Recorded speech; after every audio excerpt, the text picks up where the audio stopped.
بسم اللہ الرحمن الرحیم۔ السلام علیکم ورحمۃ اللہ وبرکاتہ۔ مسلمان کے 6 حقوق۔ حضرت ابو ہریرہ رضی اللہ تعالی عنہ فرماتے ہیں کہ رسول اللہ صلی اللہ علیہ وآلہ وسلم نے ارشاد فرمایا، ایک مسلمان کے دوسرے مسلمان پر 6 حقوق ہیں۔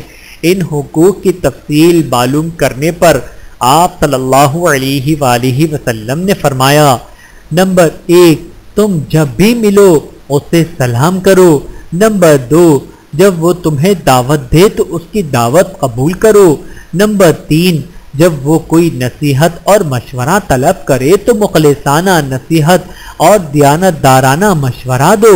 نمبر 4، جب اسے چھینک آئے اور وہ الحمدللہ کہے تو اس کے جواب میں یرحمک اللہ کہو۔ نمبر 5، جب وہ بیمار ہو تو اس کی تیمارداری کرو۔ نمبر 6، جب وہ فوت ہو جائے تو اس کے جنازے میں شرکت کرو۔ بحوالہ صحیح مسلم، حدیث نمبر 2162۔ اللہ تعالی ہم سب کو احادیث مبارکہ پہ عمل کرنے کی توفیق عطا فرمائے، آمین ثم آمین۔